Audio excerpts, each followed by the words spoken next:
साहेब बंदगी सतनाम जी, सकल हंस आत्माओं को साधुवाद प्रेम बंदगी जी। मेरे सतगुरु जी के चरणों में मेरा दंडवत प्रणाम जी। साहेब बंदगी सतनाम जी। मेरे गुरु की प्यारी शाह संगत जी, मेरे सतगुरु बंदी छोड़ जी के चरणों में बस मेरी यही अरदास है कि सब मेरे भाइयों का विवेक जगे और मेरे भाई खुद ही इतने समर्थ बन जाए कि खुद ही नीर सिर का नबेड़ा कर ले भाई। बस यही मेरी अरदास है मेरे साहिब के चरणों में कि परमात्मा सब पे दया बरसाए, सब पे कृपा हो उसकी।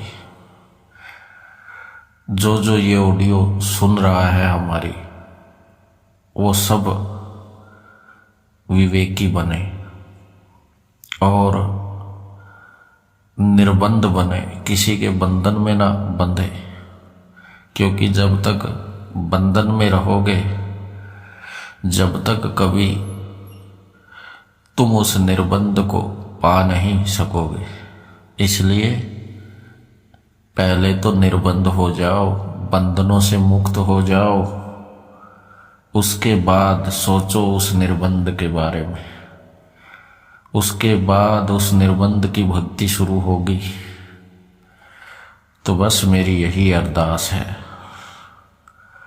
तो सब मेरे भाई इस ऑडियो को आगे से आगे पहुंचाएं ताकि सबका कल्याण हो और सब बंधनों से मुक्त हो जाए। तो आज मैं एक ऐसी बात आपको बताना चाहता हूँ। मदन पंथ के एक भाई जी से मेरी बात हुई थी, बहुत प्यारे भाई हैं, और उन्होंने रमदूत के कुछ लक्षणों के बारे में बताया था। तो वही मैं आपके सामने रखना चाहता हूँ। पहचान सके तो पहचान लो भाई, आपके मानस जन्म का फायदा उठा लो भाई। तो वो भाई बता रहा था कि हमारे मदन पंथ का ये नियम है कि गुरुजी जिसे लंगोटी देते हैं, जो भी कोई साधु बनता है, तो उसे जो भी पैसे मिलते हैं,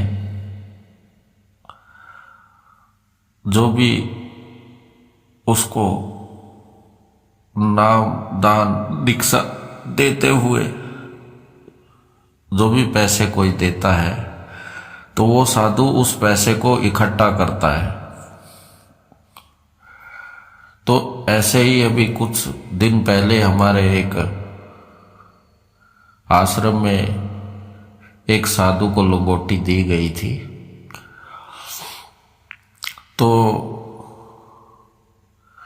उसने 50-60 हजार रुपया इकट्ठा किया। संगत देती थी पैसे, तो उसने खराब नहीं किए, वो जोड़ते हैं पैसे को, इकट्ठा करते हैं। तो 50-60 हजार रुपया उसके पास इकट्ठा हुआ। तो फिर उसने गुरुजी से बोला कि गुरुजी मेरे पास 50-60 हजार रुपया इकट्ठा हो गया है और मैं भंडारा करना चाहता हूँ। तो गुरुजी ने उसको आज्ञा दे दिया कि हाँ भाई ठीक है, आप कर सकते हो भंडारा। तो अब उसने वो 50-60 हजार रुपये का भंडारा कर दिया। तो इस तरह से हमारे जो साधु हैं वो संगत का पैसा संगत में ही लगा देते हैं, अपने काम में नहीं लगाते। तो धन्य भाग है हमारे, बोला, जो ऐसे साधु हमें मिले। इससे क्या होता है साध संगत जी, इससे भक्ति होती है और संगत का पैसा संगत में ही लग जाता है। हमारे पे कोई भार नहीं चढ़ता, कोई पाप नहीं चढ़ता, क्योंकि संगत एक साध संगत परमात्मा का रूप होती है। भाई साध संगत को ऐसे ही मत समझना। साध संगत परमात्मा का ही रूप है। सब गोविंद है, सब गोविंद है, गोविंद बिना न कोई। तो भाई यहां देखो इस रमदूत को, मैं उसको बोला कि देखो 7-8 साल हो गया इसको, करोड़ों रुपया इकट्ठा कर लिया भाई, लेकिन किसी को एक रोटी तक नहीं खिलाया इसने आज तक। क्या कभी इसने भंडारा लगाया? अरे भाई मदन पंथ के साधुओं के अनुसार, उनके नियम के अनुसार क्या इसने एक भी कार्य किया? आज तक एक भी कार्य नहीं किया भाई।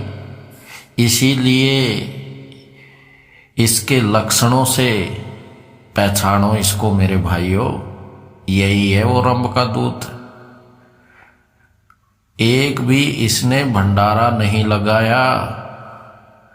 और अब मेरी ऑडियो ये सुनने के बाद अगर ये भंडारे की बात करे तो ये मेरी ऑडियो भाई सुना देना भाई सब संगत को। तो भाई ये दुष्ट व्यक्ति है, दुराचारी है, गुरु का दोषी है, ये मदन पंथ का दोषी है ये। और भाई ऐसे साधु संतों को ये दोख लगाता है, ऐसे साधु संतों को ये बिच्छू बोलता है और खुद को साधु बोलता है। अब आप ही देख लो, आप ही निर्णय कर लेना मेरे भाइयों, जो भी ऑडियो सुन रहा है, कि कौन बिच्छू है और कौन साधु है। इनकी रहनी से पता करो और मदन पंथ के साधुओं की रहनी से पता करो। उनके पास 50,000 भी हो जाते हैं तो वो भंडारा करते हैं और पूरा पैसा साध संगत का भंडारे में, प्रसादा में सबको भरपेट भोजन कराते हैं। और ये रंभदूत, ये जिसके घर में जाता है उसी का खाता है। ये जहां भी जाता है वहां की साध संगत ही बेचारे पैसे इकट्ठे कर करके भंडारा करती है। तो भाई इसने नरक में जाने का अपना पूरा तैयारी कर लिया है। इसको कोई नहीं बचा सकता, क्योंकि ये साध संगत को कीड़ी मकोड़ी समझ रहा है। ये साध संगत को मतलब के अपने से, मतलब कि उनको कुछ नहीं समझता है, ये अपनी प्रजा समझ रहा है ये, और खुद राजा बना हुआ है। अपने पांव दबवाता है, जैसे कि ये बुढ़ा है कोई, हट्टा खट्टा होके अपने हाथ पांव दबवाता है संगत पे, और ज्यादातर तो औरतों पे ही दबवाता है ये। अब मेरी ऑडियो सुन के अब भाइयों को दिखा रहा है पांव दबवाता हुआ। तो भाई हमारी हर ऑडियो सुन के तुरंत पलटी खाता है ये, तुरंत चाल बदल लेता है अपनी, गिरगिट की तरह है। तो गिरगिट भी इसके आगे दुम हिला के भाग जाता है, इतना शर्मिंदा हो जाता है इससे, क्योंकि गिरगिट भी फैल है इसके आगे। तो ऐसा रंभ का दूत है ये। तो भाई पहली बात तो कबीर साहेब जी ऐसे ही किसी के ऊपर टैग नहीं लगाते। अरे वो चारों युग में आते हैं, घट घट की और पट पट की जानते हैं, तो वो पहले ही लिख देते हैं, उनको पहले ही पता होता है कि ऐसा ऐसा होने वाला है। तो इसलिए उनको पहले ही पता था कि मदन पंथ में एक रंभ का दूत आएगा, वो बाणी पढ़ के और सबको भरमाएगा, और वाणी अपने ऊपर ही फिट कर लेगा कि ये मेरे लिए बोली थी। क्योंकि देखो, फंसाने के लिए हमें कोई चीज तो चाहिए है भाई। किसी को फंसाना है तो ऐसे तो कोई नहीं फंसेगा ना। तो इसके पास फंसाने के लिए क्या है? इसके पास फंसाने के लिए ज्ञान है।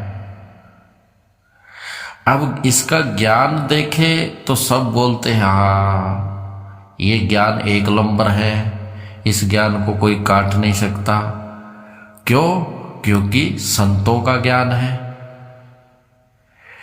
लेकिन इसके पास अनुभव नहीं है।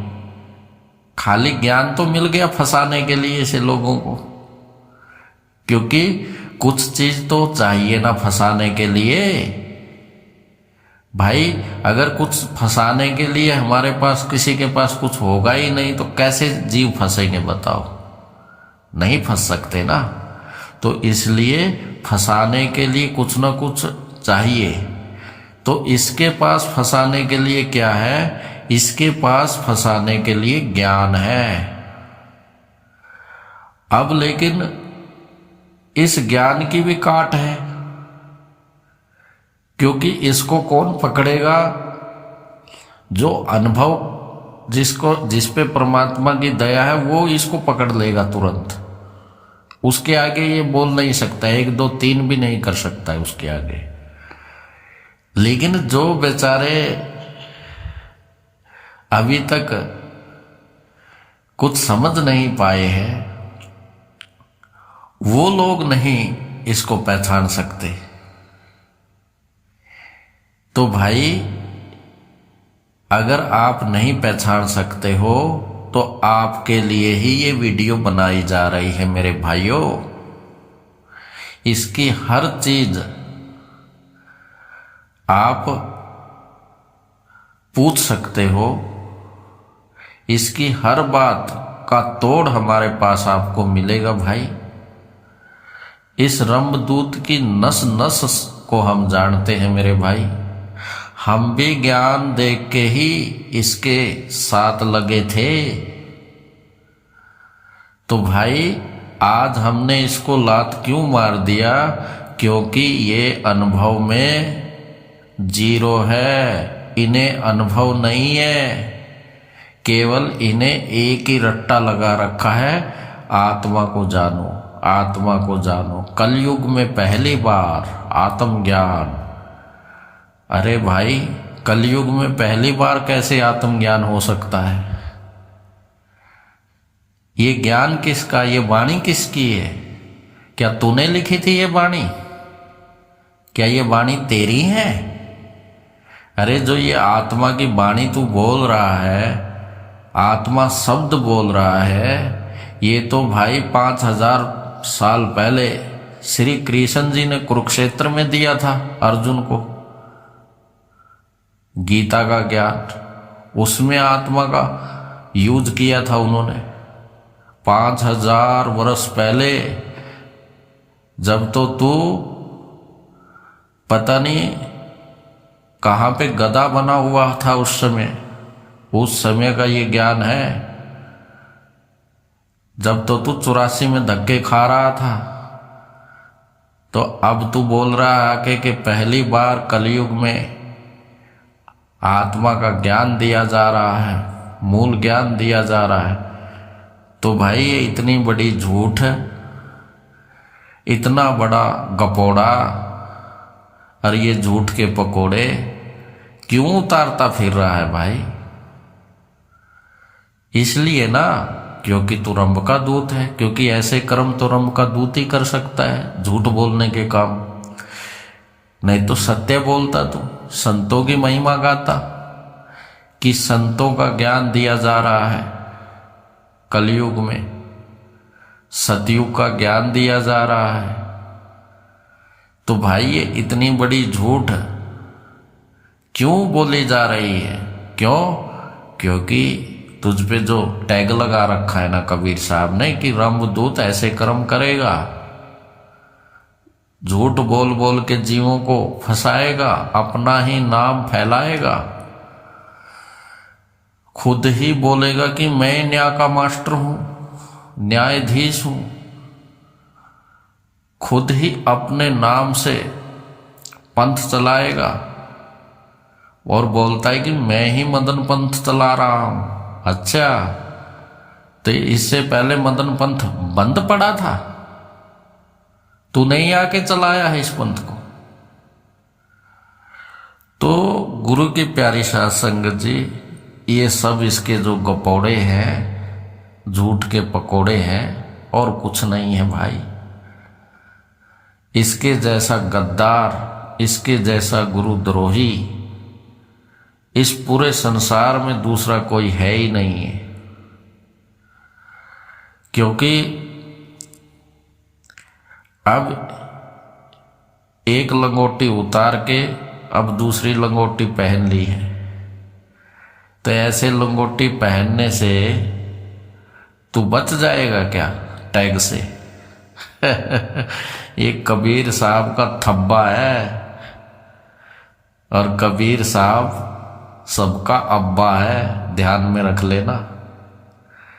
इसको नहीं हटा पाएगा तो इस जन्म में, इस जन्म में तो ये हटने वाला नहीं है, और अगले जन्म में तू अजगर बनने वाला है। और जितनी ये संगत है जो तूने बना रखी है, ये संगत तो तुझे ढूंढ ढूंढ के खाएगी। क्यों? क्योंकि इनका जीवन तो तूने बर्बाद कर ही दिया है, झूठ के पकोड़े उतार उतार के। तो इसलिए आज तो तू इनके पकोड़े बना के खा रहा है, तो कल को ये तुझे पकोड़े बना बना के खाएंगे। तो ये ध्यान में रख लेना रब के दूत। तो मेरे गुरु की प्यारी साध संगत जी, क्या क्या इसके लक्षण दिखाएंगे। इसके लक्षणों की कमी नहीं है, बहुत लंबी लिस्ट है, तो इसलिए थोड़ा थोड़ा करके आपको बताएंगे। हमारा काम इतना ही है कि रमदूत के लक्षण दिखाओ। तो हमारे चैनल पे रमदूत के आपको लक्षण दिखाए जाएंगे साध संगत जी। और ये हमारी ऑडियो सब भाइयों तक पहुंचाओ, ताकि सबकी आंखें खुल जाए। भाई, जो कबीर साहब का दोषी है, जिस पे कबीर साहब ने बंधन लगा रखा है, जिसका खंडन कर रखा है, वो सतगुरु नहीं हो सकता है, और वो कभी तुम्हें पार भी नहीं कर सकता है, क्योंकि उसका खंडन कर दिया है कबीर साहब ने, रमदूत का। तो जिसका कबीर साहब खंडन कर देते हैं, मुक्ति वहां कैसे मिल सकती है किसी को? मुक्ति तो भूल जाओ भाई, मिलेगी तो केवल दुर्गति ही मिलेगी आप लोगों को, उसके सिवा कुछ नहीं मिलेगा। तो इसलिए अगर आप दुर्गति नहीं चाहते हो तो रमदूत को तत्काल छोड़ दो भाई उसके हाल पे, और उसको अपने घर में बिल्कुल भी मत बुलाना। अपने घर में उसका प्रवेश बिल्कुल भी मत करवाना रमदूत का, निरंजन का, नहीं तो सारे परिवार के ऊपर ही काल चक्कर चल जाएगा। रमदूत का ध्यान रख लेना मेरे भाई। तो इसलिए रमदूत को अपने घर पे मत बुलाना कोई भी, और कोई बुलाता है तो बिल्कुल बुलाना छोड़ दो भाई, तभी आपका कल्याण हो सकता है।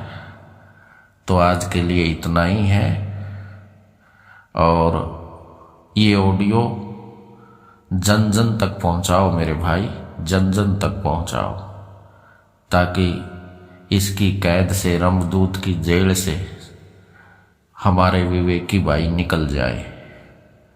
जो भेड़ है वो शेर बन जाए, इस गडरिये की कैद से निकल जाए। बस यही हमारा कहने का तात्पर्य है। इसलिए ही हम वीडियो बनाते हैं, और इन वीडियो में रमदूत के लक्षण दिखाए जाते हैं।